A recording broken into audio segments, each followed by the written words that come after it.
He was a police officer at that time and was battling some undiagnosed things going on in the combination of going through a really awful IA. And October 17th of 2011, he was working patrol at night, decided to take his life on duty with his on-duty weapon. And while my bachelor's was in psychology, that event really spurred this sort of, kind of in a weird way, like this obsessive desire to learn as much about suicide, law enforcement related depression, first responder support as much as possible because of that event and then what I saw unfolding afterwards.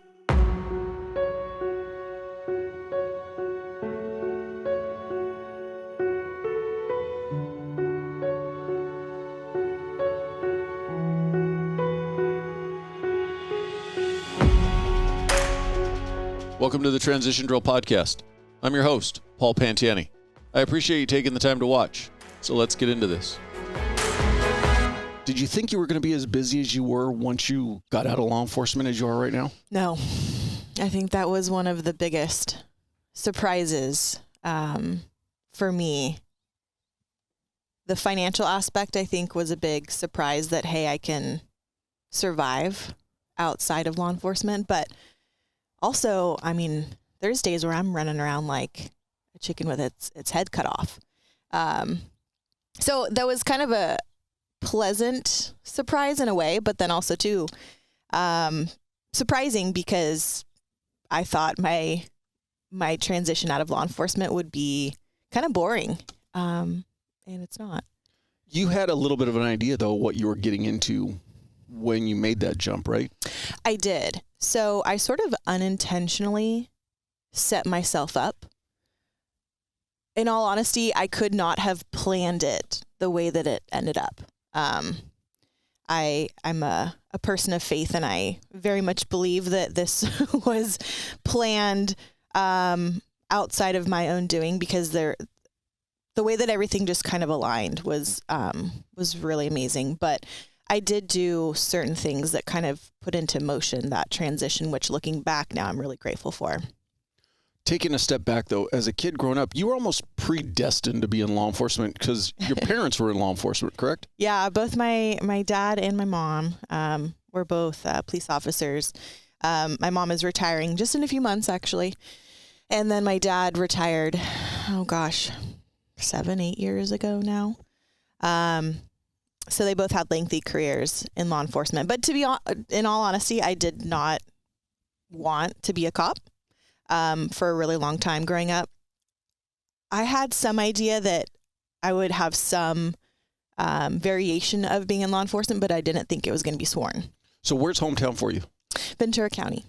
And growing up, what you say that you thought about becoming a cop, but what was kind of more driving you as a kid growing up? Growing up, until I hit later high school, I really wanted to be a veterinarian. Loved animals, been riding horses, having dogs, cats my whole life.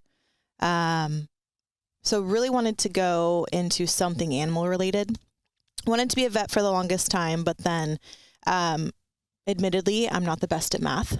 And once I saw how much math is involved and how much schooling is involved, I was like, well, maybe I don't want to go that route. At that time, I was all right in school. Wasn't the best, wasn't the worst, but the thought of all of those years of schooling wasn't really attractive to me at that point, which is ironic because now that's kind of what I'm in, is teaching in the educational side of things. But back then it wasn't the path for me just because of that. One of the things I found in doing this podcast and talking to a lot of people, myself included, many of us didn't grow up really enjoying school or being very driven by academics. Mm-hmm. But then a lot of us came around and came into academics later in life. Absolutely. That was totally me. Yeah. And so I don't know if there's a correlation to those that type of mindset that gets drawn to the first responder military community, but I definitely see that as a commonality. It's, I just want to get through high school. Let me be done. Oh, wait a minute. Maybe some college education is good for me. Yeah. Yeah. And for me, it had to be something that I was really into, something that I was passionate about, which really didn't happen until my college years. Did you come from a big family? No. It's my parents, they divorced when I was young. And then I have a brother, a younger brother, who, we grew up together, and then he went off to go into, the Army, did infantry, went overseas, Afghanistan for a while. So, we were really close. And then when he came back from Afghanistan, we sort of re-cemented our relationship, but there was kind of a gap where we didn't really have the opportunity to grow together for several years. And you mentioned growing up around animals. Did your parents have what quote unquote would be a farm with horses and all that, or were you just peripherally connected through other people? My grandparents on my mom's side had a lot of horses, so the equine connection was through them. My dad was not into animals, but I sort of forced his hand just because he saw how into animals I was. So I had dogs with him, rats, grew up with rats, pet rats, great animals, by the way. And then my mom says nobody else. I loved them. They were, you could train rats. They're really fun. And then on my mom's side, I rode horses through my grandfather. My mom has always had horses. Her horse right now was on the mounted unit, with her sheriff's department. Cats, dogs, really everything. Was being involved with horses just something you did as a hobby, or were you actually competing doing? No, just a hobby. Yeah. Western trail ride. Just kind of my escape. I mean, I grew up in Ventura County, and it's not really rural. And it's kind of more like a beach, city, where I grew up. It was the city of Ventura. And, everybody wanted to go to the beach and go surf, and that was fun, but it really wasn't my gig. And so going into the country and being out in nature with the horses, that was more my thing. What about athletics? Any sports you were into? Softball. Yeah, did softball for a while. Was catcher for many, many years. I got 2 knee surgeries to prove it. But yeah, I was really into softball. And then I was actually going to play softball into college, but my knees prevented that. So. And as far as we've mentioned, your mom and dad both came from law enforcement. What were their goals for you? Were they pushing law enforcement? No. Their goal was probably anything other than law enforcement, especially my dad. I mean, he retired as a commander, like lieutenant equivalent.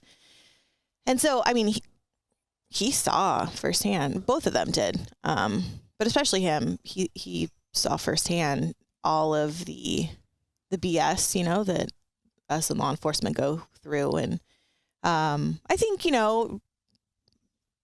having a daughter, right, you don't want her to get hurt or have any safety issues with your occupation. So they weren't necessarily pushing me towards that career path. But once I made the decision to go that route, then of course they were supportive of that.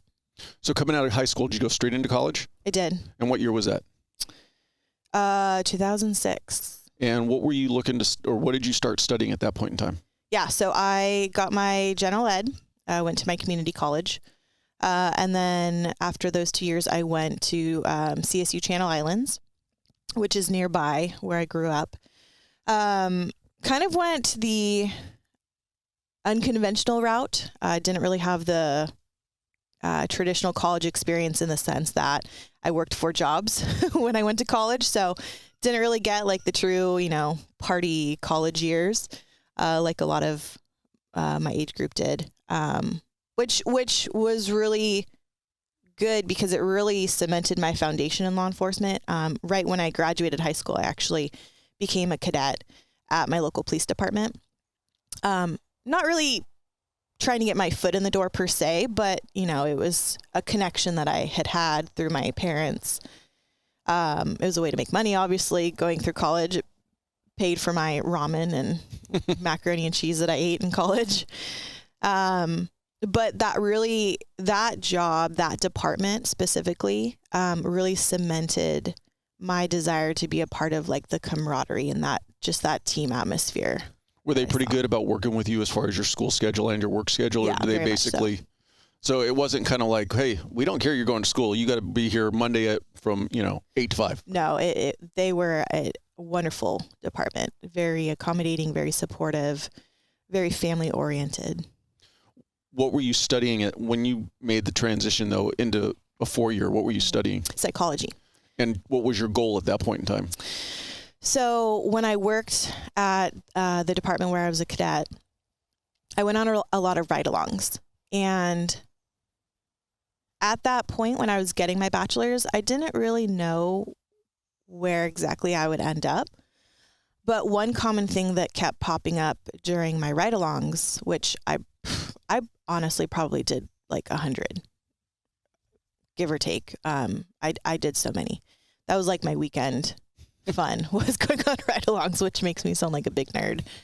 But one common thing that I kept hearing was, if you stay in law enforcement, whatever variation you do, get your education in something completely different. Have a backup plan. Did you come to that on your own, or did you have people in your ear telling you that? People a lot of people told me that. A lot of cops told me that. So what I ended up getting my bachelor's in was just general psychology, which was really great because that really fast-tracked me into a different avenue that I took later in life. But that advice that I got was spot on because I ended up using that later. And so coming out of college, did you go down the private sector professional route, or did you because you didn't go immediately into law enforcement in the sense of being a cop. You kind of had a couple stepping stones. So what was the next stepping stone for you? Yeah, I have a thick head, so it took me a while. No, so I graduated college in 2010, was still working at my first police department, was with them for 5 years, really wanted to do something with them, but it was such a great department that no one left. There were really no open vacancies at that time. And I was only working part-time as a cadet, doing waitressing, other odd jobs at that time. And so I was looking for something full-time once I graduated. So I went to a different department, became a dispatcher. So if that agency had an officer position open, you probably would have applied back then, do you think? Probably not. Oh, okay. Probably dispatch or some other full-time non-sworn job. And so your first or your next jump was as a dispatcher. How long did you do that for? I did that for a few years. And then there was some internal things going on at my second department. So I stayed there, but I transitioned, sort of made a lateral move within the same department to an animal control officer. So for that department, animal control was under the umbrella of the police department. So I did that for a few years also. And then in 2016, I had my first son with my first husband. Now, when you say there were some things going on internally, and obviously we don't need to air all the dirty laundry, but was it enough that it was having an impact on you and potentially staying in the profession? It was having an impact to the point where I knew if I stayed in that working environment, I probably would have to go onto like antidepressants. It was just a really unhealthy working environment that I didn't really want to entertain the idea of staying in. But not enough to make you want to completely walk away from the profession as a whole. Right. Yeah. And so animal control, but then had your child. Mm-hmm. Was your plan at that point to just full-time mom? Yeah. I quit. Did the stay-at-home mom bit for about a year. Due to some unfortunate circumstances, found myself filing for divorce when my son was a little over a year. And I had returned to the workforce, but for a different agency. So now my third police department. Again, as a dispatcher? Again, as a dispatcher, working part-time for them. And when I went through my divorce, I was like, well, this obviously isn't supporting us like it needs to be now that I'm on my own. And so I really went through the very short list of, all right, well, what am I going to do from this point forward? I have a child now. I'm not married. I have to support myself. So, really the only option that I saw at that time was to go into the police academy. And so, as hard as that decision was, because I knew that that was going to require a lot of sacrifice in terms of time with my child, I knew that that was going to be the best way that I could financially support us. Taking a step backwards, and this is kind of an overgeneral question.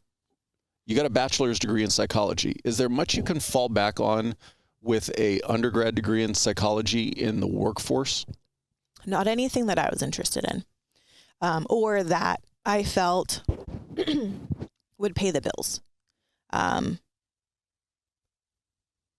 There are some job markets that will take you with that, but in the field of psychology, you really need more education-wise.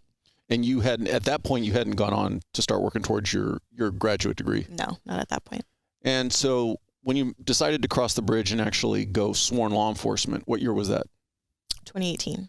And with a fourth agency or? No. So this was the same. Yeah. So your third agency? My third and last agency. At that time, they were a really great agency, really educationally incentive, really supportive, family oriented, all the things that I had experienced with my first agency. It was very similar with the third. And so I was like, it's not going to get much better than this. This is a really great place to be. So I'm going to do it. I'm going to put myself through the academy. And taking that step at that point in time in your life, were you thinking, all right, this is going to be my career for the rest of my life? Or were you, so you had bought in hook, line, and sinker? Yep. And what caused, I don't want to call it a path deviation, but you kind of got brought into almost, if I'm going to loosely call it, peer support. Mm-hmm. How'd that come about?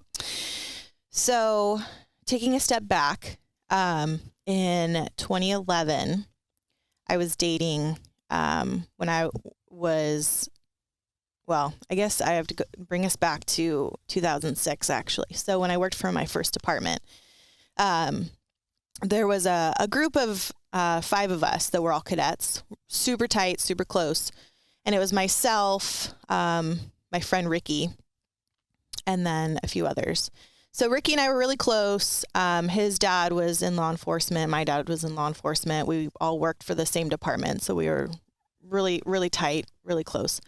So in 2011, Ricky and I started dating.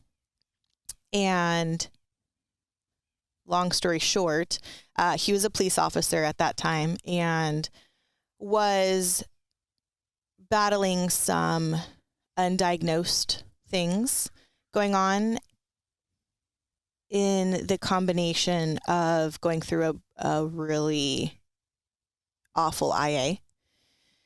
And October 17th of 2011, he was working patrol at night, decided to take his life on duty with his on-duty weapon. And while my bachelor's was in psychology, that event really spurred this sort of, kind of in a weird way, like this obsessive desire to learn as much about suicide, law enforcement related depression, first responder support as much as possible because of that event and then what I saw unfolding afterwards. Were you still dating him at the time? Yeah. And in hindsight, were there signs that you were seeing that you maybe were, I don't want to say ignoring, but you weren't acknowledging consciously?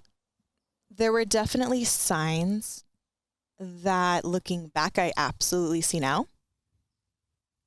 But at that point in my life, I didn't see them. You don't know what you don't know at that time. And that was kind of what I went through, was, it's funny because I actually teach about this now. And the term that we use is leakage. there was absolutely leakage that he was showing everybody, but nobody really saw it as that. For somebody who might be in the position of seeing the leakage today, what are some of the things that they're going to see or that they should be mindful of in their partners, whether it be a friend, a spouse, coworker? Yeah.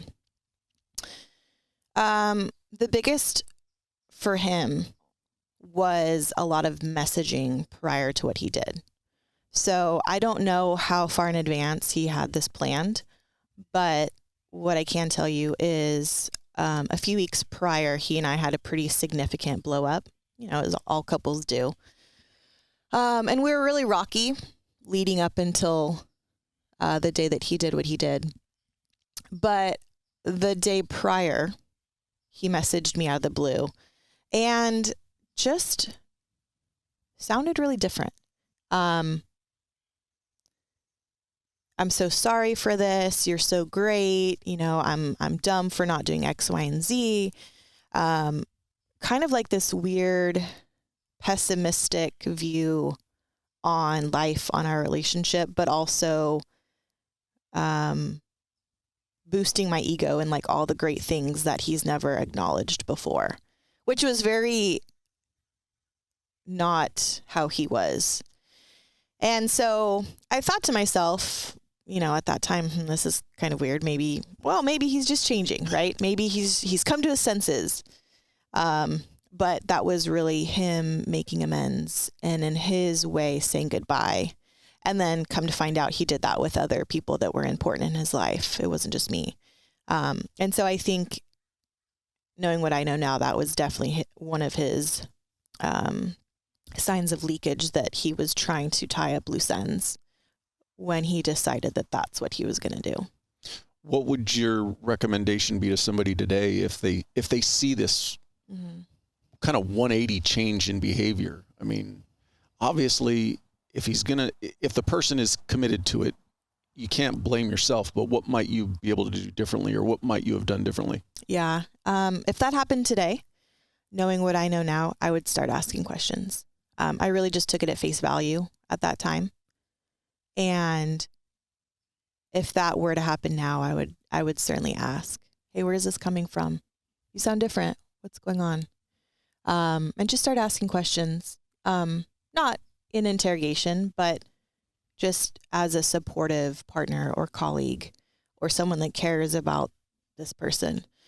Because I don't know if anything would have been different, but I think had I started asking questions, I think I would have had a little bit more insight as to where he was mentally at that time. So moving forward, was there any other significant events that really kind of pushed you towards this peer support?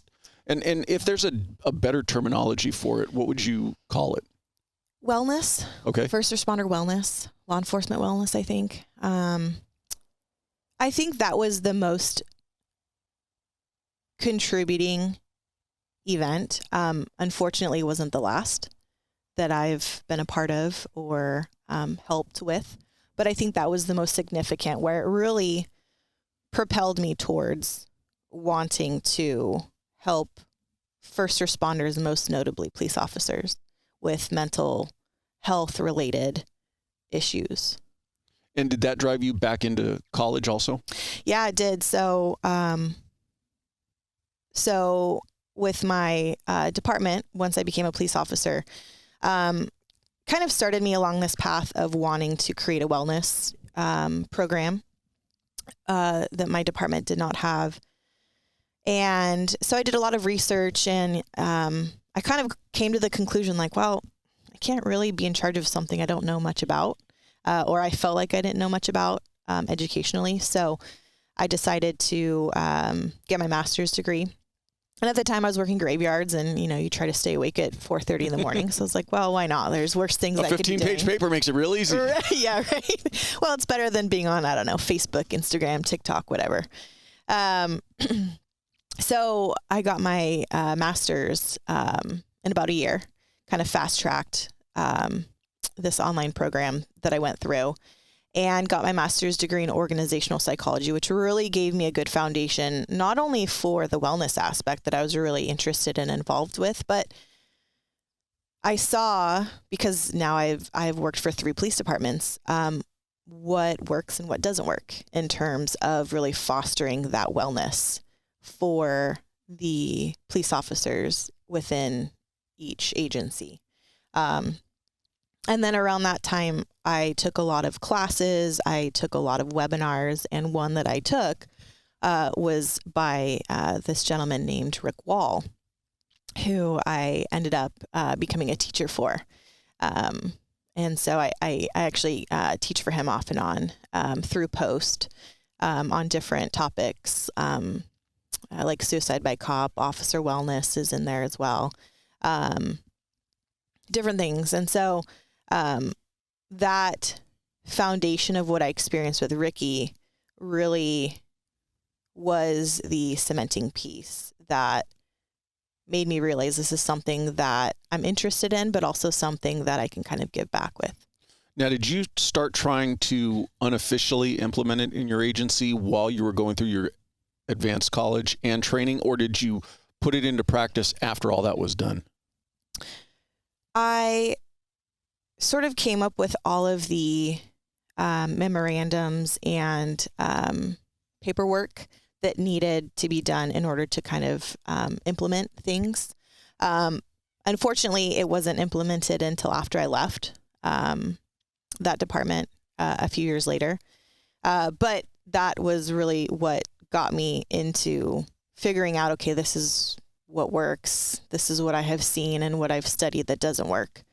And that was where I was going with that was, so what year are we, again, please, what year are we looking at that you're trying to get this implemented? 2019, 2020. Okay, so it's still relatively new, but I still think we're, for a lot of agencies, still dealing with the stigma of asking for help. Absolutely. And so did you find that you were getting, obviously they didn't jump on it right away because they didn't implement it till you left, but were you getting pushback, or were you getting support from the inception? I think it was mixed. I was getting support from A, newer officers, B, people that were struggling that no one else knew about. Because a lot of people would come to me just, out of talking and, getting to know your colleagues. I would kind of be the person that a lot of people would come to just to talk about these things. I was very open about my experiences. So I think that kind of broke the ice with a lot of people. But with the more senior officers that have, 15, 20, 25 years on, it wasn't really something that they had. So I think, I wouldn't say I got pushback, but I don't think I got support either.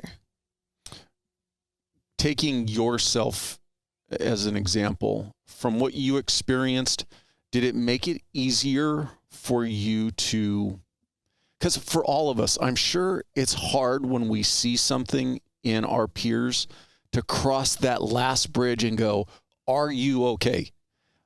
Did you find it a little bit easier from what you had experienced? 100%. Yeah. And I was kind of the obnoxious little sister. I was going to say mom, but a little sister probably would have been more appropriate. But yeah, I was kind of like the mama bear, especially with my squad. I was very, almost annoyingly persistent about checking in. How you doing? How's life? We talked about finance issues a few months ago. What's new with that? Are you doing all right?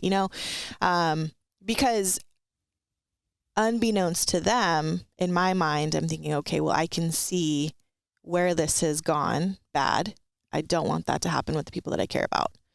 So I was really open and continually checking in on people. And you gave a nice segue to it. So one of the things that you were able to determine was finances cause a lot of the mental and emotional problems which caused you to go into a completely different path and become a financial advisor. How did that come about? Financial coach, yes. Financial coach. Yes. What's the difference? Yeah, so financial advisor is more investment related, trying to figure out where to put your money to get the most ROI, return on investment. Financial coaching is more, all right, where are you at right now? Where do you want to be? Let's try to figure out a path of least resistance, get you there the fastest. So, yes, that was sort of an unintentional side gig that I kind of fell into. But I did see how finances really affected mental health, marriages, really just every segment of one's well-being.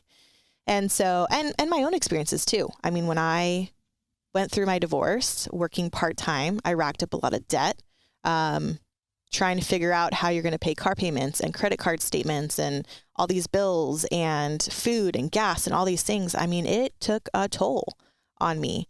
And one story that I shared a lot with my colleagues was, for me, my I've had it moment it involved a pretzel, ironically enough.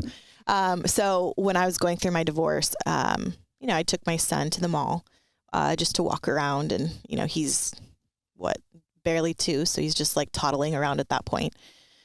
But he wanted one of those mall pretzels, those big old salty pretzels. And I was so strapped for cash, so far in debt that I couldn't even afford to buy my son a frickin' $4 pretzel. And that killed me. And this was right around the time where I decided to put myself into the police academy. And so because of that experience, how much it affected me, that debt and that financial aspect, and then because of what I saw with my colleagues and how much that impacted them, their marriages, their personal well-being, I became a certified financial coach through Ramsey Solutions, which is kind of a big name in the financial world. Dave Ramsey, he's got podcasts and all kinds of things. But I became a big fan of his, listened to a lot of his stuff. And so they have a program where you can become a certified financial coach through them. So I did that, and then sort of offered up my services to a lot of nonprofit organizations specific to first responders that would offer financial coaching, counseling, marital counseling, things along those lines for free for first responders. And so I did that sort of as a side gig.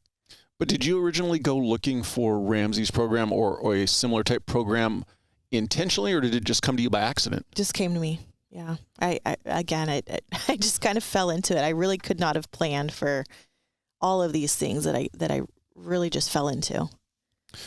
So now people are going to be surprised. That's not what you're doing now. I know. All these other pit stops that you've made. Yeah. When was it for you that catalyst to start thinking, okay, maybe law enforcement isn't going to be my entire career, and I want to start looking at exiting? Yeah. I think the financial coaching business had me think outside the box a little bit in terms of maybe there are things outside of law enforcement for me, because I really liked the day-to-day running the business. Being your own boss. Being my own boss was very attractive, not having to worry about scheduling and vacations off or being denied time off. So I kind of had that in the back of my mind, and I did a few more years as a police officer, but my department really spiraled downward very quickly. And this was, around the time of the whole George Floyd thing where, policing in America was very, very difficult. But I worked in a very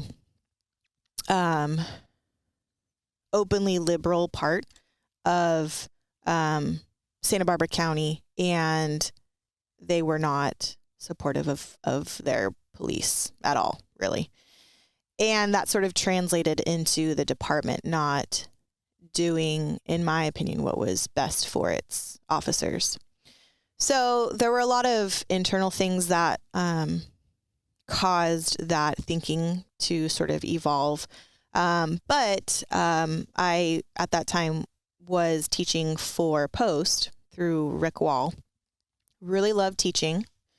Was actually thinking about continuing my education after my master's, getting my PhD so I could be like a college professor or continue down the line in that regard. But because I was teaching for Post, for Rick Wall, and for the corrections side for STC, a retired police officer who had his own business approached me and was like, "Hey, I know you teach over Zoom and in person. I have my own business called Coast RBS. I'm looking for an instructor. Is this something that would be of interest to you?" And he taught the new mandated alcohol serving law to everyone who serves alcohol in restaurants, bars, wineries, etc. here in California. And I was like, well, I don't know much about it, but seems interesting. And at that point in my life, I just wanted to have an open mind about things because I kind of saw, I don't really know where things are going to end up, right? I started down psychology, then went law enforcement, then went financial coaching. So I really wanted to have an open mind about things. And I'm kind of a weird nerd when it comes to like lifelong learning. I really love education now as much as I didn't like it high school and grade school years. I really love it now. So I was like, well, that sounds interesting, and tell me what I need to know. So there was quite a learning curve. Had to learn a lot, but then became an instructor for him. And this business was his side gig. He had his own 9-to-5, and it eventually got so big that he wanted to sell it. And he approached me and was like, would you be interested in taking over the business and kind of running with it? And that was a really hard decision. At that time, now we're getting into 2021. I was having a really hard time internally with my department. With my job as a police officer, to be quite frank, I got into law enforcement to help people and to feel like I was making a difference, but I felt very handcuffed because I was kind of just like a glorified security guard, and I wasn't really able to do a lot. They didn't want us being proactive. We were really just a reactionary department at that point, which was really frustrating to me. I, previous to this, had gotten remarried.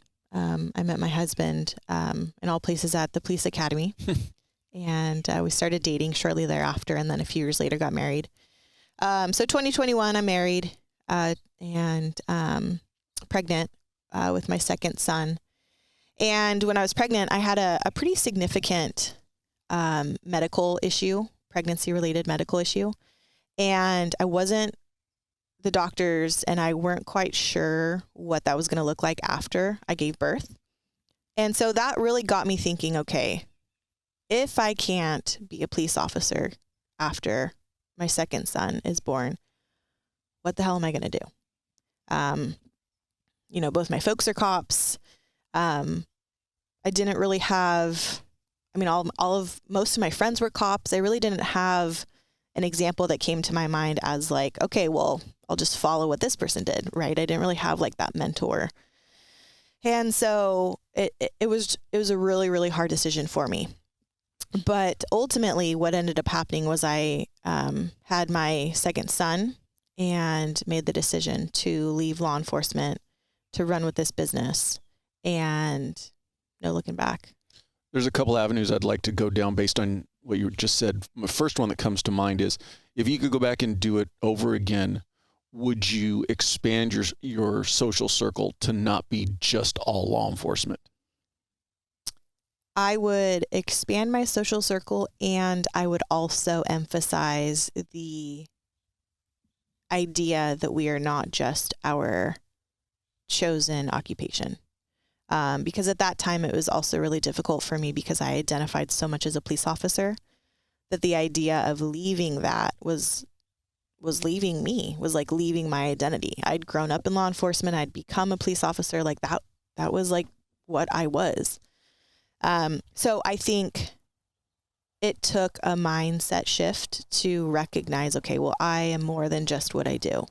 And so once I was open to that idea, I think it came a little bit easier. And going way back to when you talked about growing up and how your parents almost pushed you away from law enforcement, when you started coming to the realization that maybe I'm going to walk away from this career, were they supportive, or was it more of, well, hey, no, you signed on that dotted line. You said you were going to be a cop. Now you just ride it out? No, they're very supportive. I think it was equally frustrating for them seeing the sort of shift in law enforcement.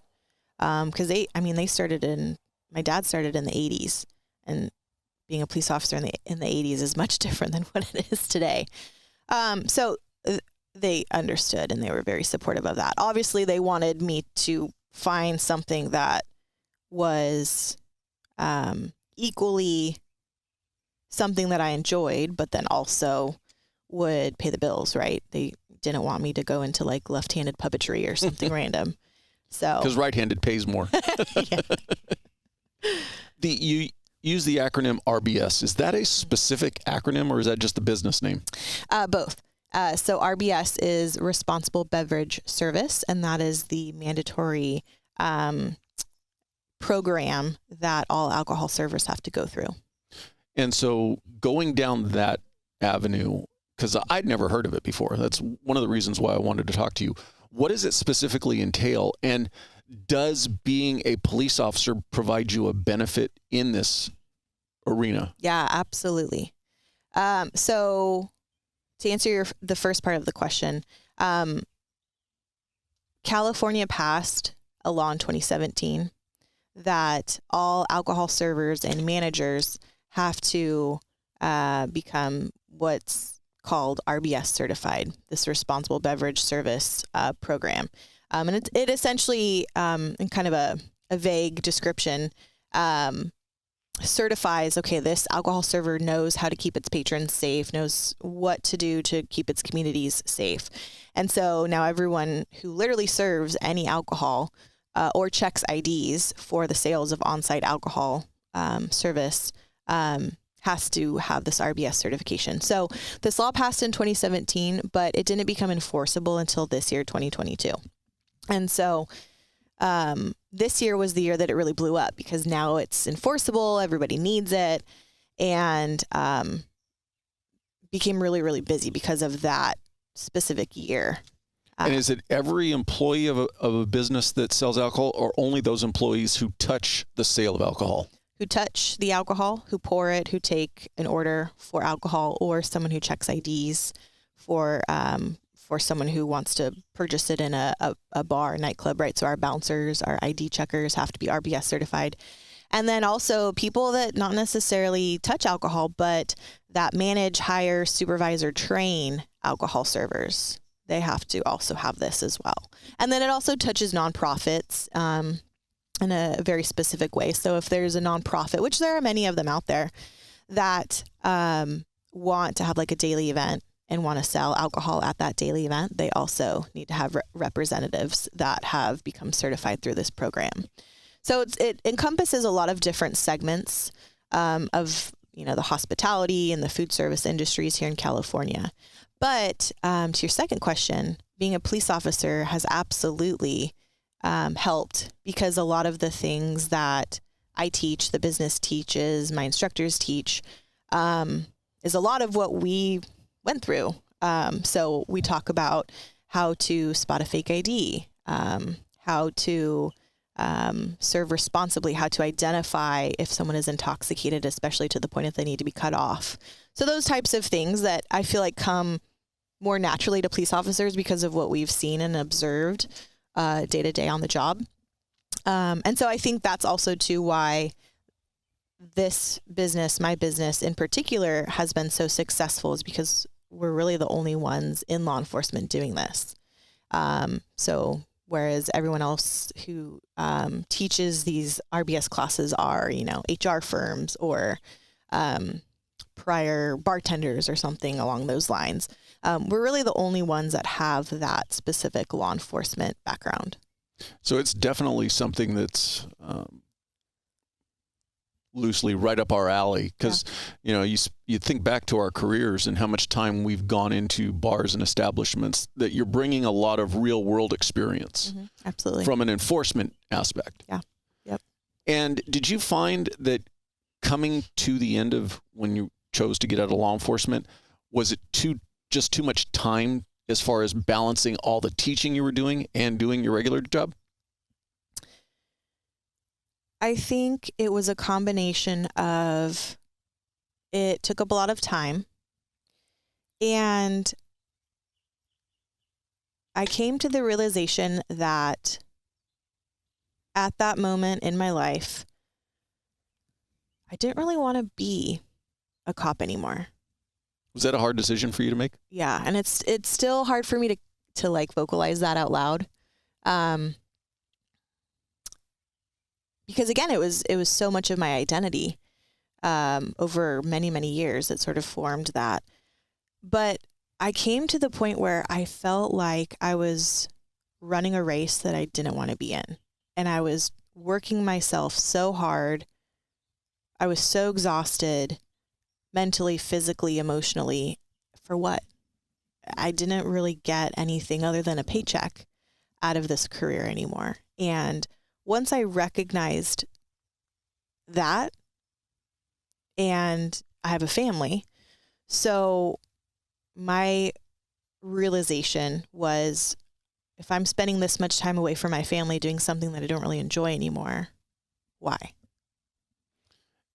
Now that you're out of it and looking back, have you had that moment of regret of, I shouldn't have stepped away from it? No. And it's funny that you say that, because I was just talking to my husband about this recently. Getting out was so hard, really up until like the last day before I had that conversation with my chief. I was really just, well, what if, am I going to regret this? Should I just tweak a few things, make it work a little bit easier for the family? So I was still very toyed with the idea of getting out. But once I did it, it was like the world was like this rose tinted color, and the weight was lifted off of my shoulders, and it was so freeing just knowing that I made that decision. There's no going back. So where am I going to go forward? Two aspects that I want to go down. For somebody who's thinking about getting into the RBS training, Mm-hmm. maybe even something like, when I shut this career down, it might just be a side hustle for me. What specific training do they need to go to before they can start being a trainer or a teacher? Specific for RBS, so all of my instructors are either current or retired law enforcement. So there are places out there, myself included, that will absolutely hire police officers to do the instructing for this RBS curriculum. So it really comes down to finding someone that is available to sort of teach you what you need to know. I'm kind of a perfectionist a little bit at heart. And so with all my instructors, I give them exactly what they need to know, what they need to learn. So it's really just getting your foot in the door with whatever company or business that offers that. But with any side gig, I think the important thing is for it to be something that you enjoy and to have an open mind. Because again, all of these different segments of my side gigs and educational aspects didn't really have anything to do with law enforcement at face value, but it sort of was interwoven into law enforcement in a roundabout way. And so I think having an open mind when these opportunities presented themselves to me is an important thing to keep in mind. Now, you talk about how busy you are today, and you didn't have any idea it was going to be this busy. Is it because you're putting yourself out there more, or the previous owner kind of forgot to tell you how busy you were going to be? I think I'm putting myself out there more. I'm enjoying what I'm doing. And so I look forward to getting up in the morning and going to work, which is a very new feeling. One that I have not experienced in a really long time. So, yeah. And I just think naturally, because this is the big year where everyone needs to be certified, there's a lot of people that are coming to my business, whether it's through word of mouth or just finding us through the different channels that we're out there. So I think it's a naturally busy time of year. But then once it starts to slow down, which inevitably it will, then I'm going to teach more through post and these other. So you've kept things. the post teaching going also. Yeah.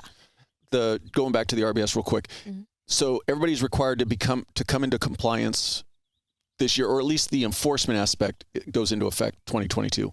Is there a refresh that's required, and how often is that? Yeah. So once you become RBS certified, you're good for 3 years.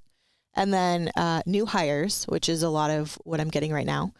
So any newly hired employee has to be RBS certified within 60 days.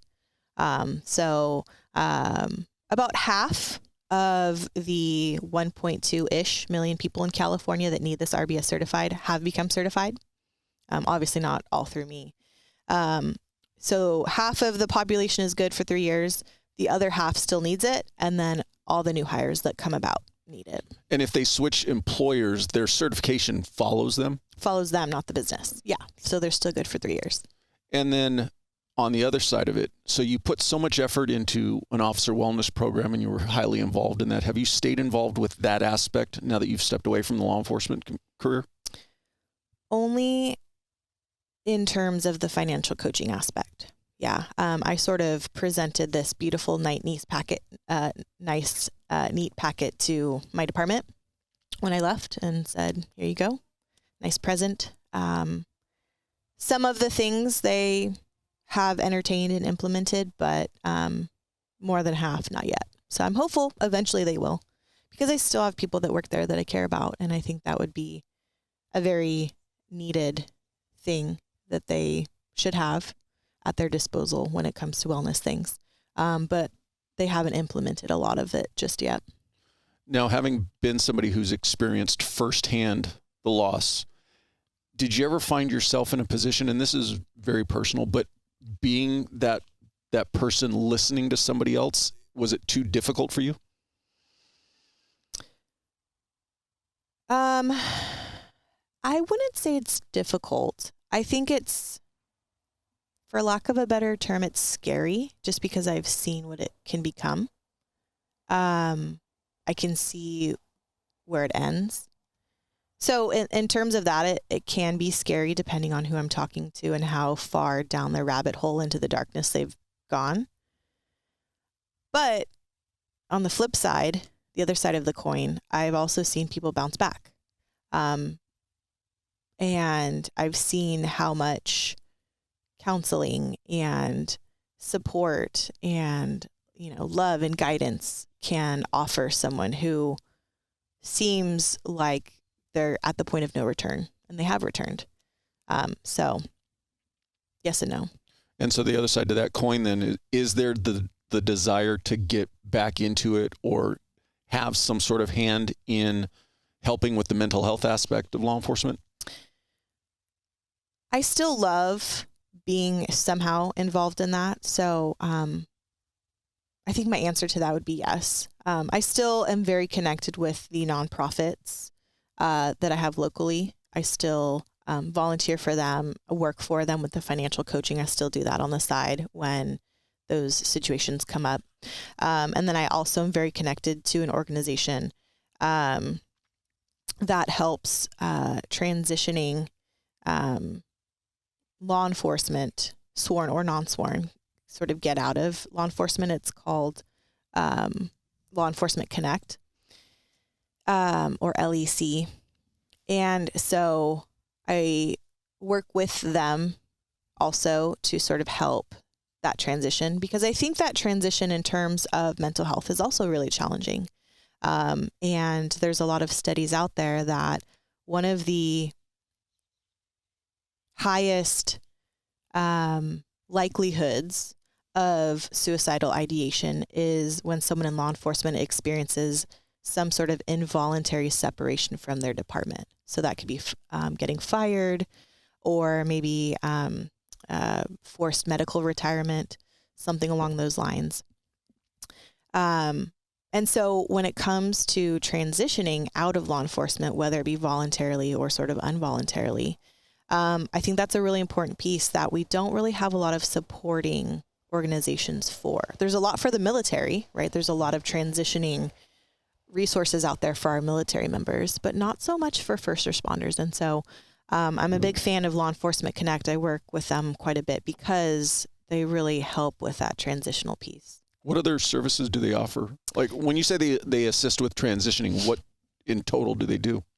So it really depends on the individual, what they need. But it can be anything from helping them set up their resume, get that up to date, figure out how best to highlight who you are, what your transferable skills are, your soft skills, right? I feel like us in law enforcement especially, we look at like, well, we're good with guns and we, like to chase people and all these things, but we don't really take into consideration the soft skills that we have, right? We're really great communicators. We're really great at organizing things and prepping and things like that. Public relations, all these things. And so Law Enforcement Connect helps with that, and then kind of helps to, through counseling and other avenues, figure out what route would be best to sort of entertain getting out of law enforcement. You've now been removed or away from law enforcement a little over a year now? I have not worked a patrol shift in a little over a year. However, I officially left just a few months ago. Oh, okay. Yeah. Have you had enough time to reevaluate or evaluate your transition? And for somebody who's thinking about making their transition out and starting or taking over their own business, what pieces of advice would you like to have been told, maybe just in this short period of time that you've already been able to see? Yeah. I think having a backup plan in any segment of your life is always good. When I was a dispatcher, I had a backup plan. When I was a cop, I had a backup plan. And so I think always having that just in the back of your mind, especially when you're in law enforcement, because you never know what can happen, right? You can blow out a knee, you can hurt your back, right? You can have a kid like me and maybe not be able to go back to working a patrol shift. So having a backup plan is really important. I also think having a backup plan that you enjoy is equally important, because working takes a lot of time away from our family. So we want it to be something that gives back to us, that we enjoy. But along the same lines, I think trying to just be a sponge and learn as much as we can about the things that interest us. So for me, teaching, I really love to teach. I really love the psychology of a lot of things. And so that's why I went back to school and continued and got my master's in psychology, and I continued to teach for post and all these things. And so having a backup plan, I think, really helps to guide you to whatever path would be best should you need to get out of law enforcement. And just specifically owning your own company, what have you learned being your own boss and the owner of the company that maybe you didn't realize, and even just a couple months into it, before you got into it? What did I learn? I learned that the shit's rough. Pardon my That French. wraps it up. There's, like anything, right? There's a lot behind the scenes that go into it, right? So running my own business, I had a little bit of foundational work with the financial coaching stuff, but invoices and doing the numbers and your P&L and all these things, like I did not have experience. That was not in my wheelhouse at all. So I had to learn those things, and I was okay with that because, again, it was something that I enjoyed. So specific to business, I also think it's important, especially for those in law enforcement, to know that we can survive. for me, that the financial part of it was scariest because obviously I have small kids. My husband is in law enforcement, so we have that sort of quote secure income to fall back on, those benefits to fall back on. But being a dual income family and then having me leave was really scary to us. With that said, I took that leap of faith, and my first month out of law enforcement, I made triple what I would have made had I stayed in law enforcement. So I think it's important to highlight that taking that leap of faith is really important, regardless of if you double your income or not. Just knowing that we're resilient. We'll find a way. You'll survive. You'll make it happen is important, because I think it's really scary for us to leave that kind of quote secure paycheck, that secure job. If anybody has any additional questions, can they reach out to you? Yeah, absolutely. All of the contact is on the business website. So it's centralcoastrbs.com. I'm on LinkedIn, Facebook. I do have personal profiles. I'm not on them quite a bit these days just because kind of busy. But what? You don't have a personal life? Yeah. But it's okay.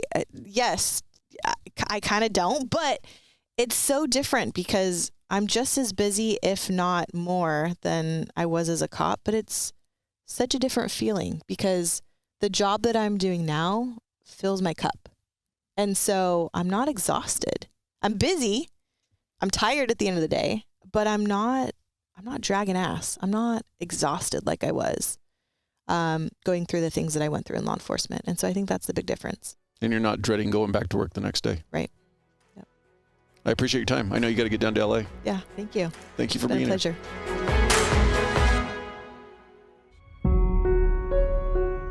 I appreciate you watching. But before you go, if you like the video, please hit that subscribe button. Also, any comments are appreciated. Thank you.